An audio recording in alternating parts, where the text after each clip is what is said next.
Assalamualaikum warahmatullahi wabarakatuh. Perkenalkan, nama saya Alfiana Mesya dengan NIM 666122017. Saya dari kelas 3E. Di sini saya akan menjelaskan mengenai manajemen strategi dimulai dari visi misi, tujuan, sasaran, analisis lingkungan eksternal dan juga internal, EVAS dan IVAS di lingkungan Untirta untuk tugas UTS seperti itu. Pertama, visi dan misi. Visi dari Untirta sendiri yaitu terwujudnya Untirta sebagai integrated, smart, and green university yang unggul, berkarakter, dan berdaya saing di kawasan ASEAN tahun 2030. Visi ini sudah sesuai dengan manajemen strategi dan juga sesuai dengan visi masa depan, yaitu ada kata terwujudnya. Lalu yang kedua ada misi. Yang pertama, meningkatnya kualitas, relevansi, dan daya saing pendidikan serta lulusan yang unggul, berkarakter, dan berdaya saing di kawasan ASEAN. Selanjutnya ada meningkatkan kualitas dan kuantitas penelitian dan pengabdian kepada masyarakat yang inovatif berbasis kebutuhan nyata sesuai perkembangan zaman. Selanjutnya ada meningkatkan daya dukung tata kelola perguruan tinggi yang baik sebagai implementasi dari integrasi dan integrated, smart, and green university. Ini sudah sesuai dengan misi itu harus masa sekarang seperti itu. Selanjutnya ada tujuan dari Untirta sendiri. Yang pertama, meningkatkan kualitas pendidikan dan pengajaran di semua program studi termasuk memperkuat kurikulum atau metode pengajaran yang inovatif, efektif, dan metode pengajaran inovatif serta unggul. Lalu yang kedua, menghasilkan lulusan yang unggul, berkarakter, dan berdaya saing di kawasan ASEAN.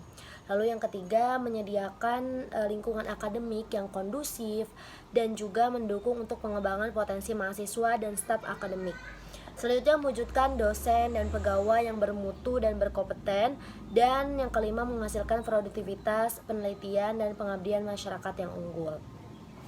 Selanjutnya yaitu sasarannya. Sasaran dari Untirta sendiri yang pertama adalah meningkatkan kualitas lulusan dengan peningkatan kompetensi dan daya saing di tingkat nasional dan internasional. Lalu meningkatkan kualitas pengajaran, penelitian, dan pengabdian pada masyarakat yang berorientasi pada kebutuhan pembangunan berkelanjutan. Selanjutnya ada meningkatkan kualitas dan efektivitas tata kelola perguruan tinggi. Lalu ada meningkatkan kemitraan dengan institusi dan organisasi dalam luar negeri dan juga meningkatkan kualitas layanan dan pengembangan kepada masyarakat.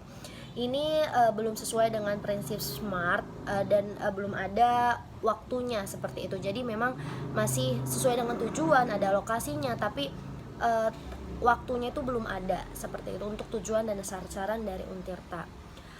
Selanjutnya kita akan menganalisis lingkungan eksternal dan juga internal.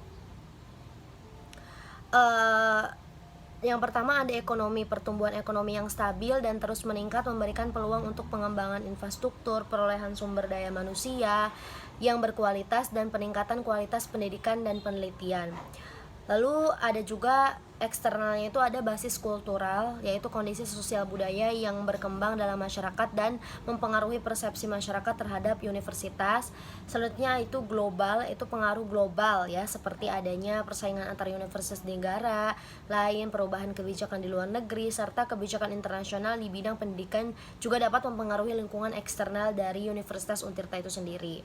Selanjutnya ada human di internalnya, yaitu human research, yaitu SDM di Untirta terdiri dari dosen, staf akademisi, terus tenaga kependidikan. Kualitas SDM di Untirta cukup baik dengan dosen terhadap mahasiswa yang relatif seimbang.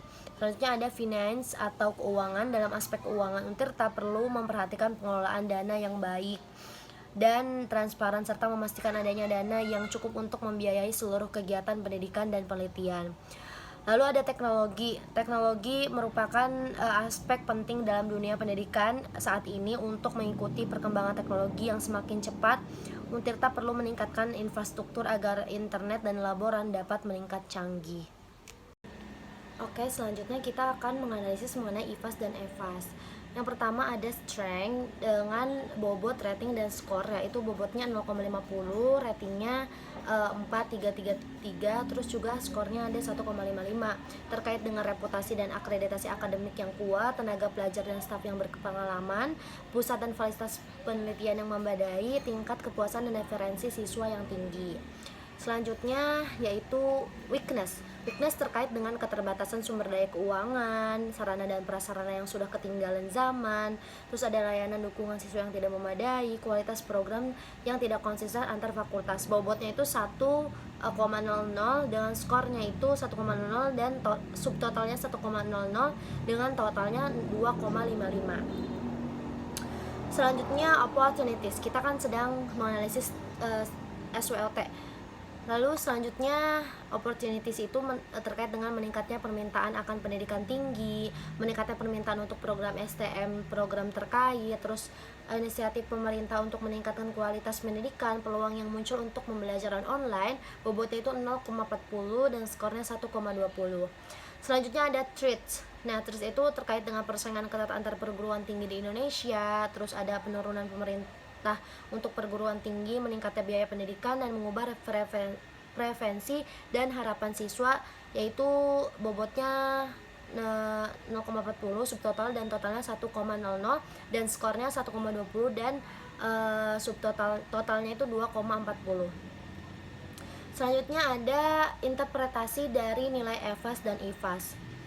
Kita bisa lihat dari skor interpretasi di mana 4,50 sampai 5,00 itu sangat kuat, terus ada 3,00 kuat sampai dengan 0,00 sampai 0,99 itu sangat lemah gitu. Nah, nilai IVAS dari Untirta yaitu 2,40. Strategi yang diterapkan Untirta saat ini memiliki hasil atau kemampuan yang cukup dalam mengelola sumber daya dan faktor internal lainnya. Dan nilai EVAS dari Untirta yaitu 2,55, yaitu terkait dengan strategi yang diterapkan Untirta saat ini memiliki hasil atau kemampuan yang cukup dalam merespon berbagai faktor di lingkungan eksternalnya. Baik, terima kasih atas kesempatannya.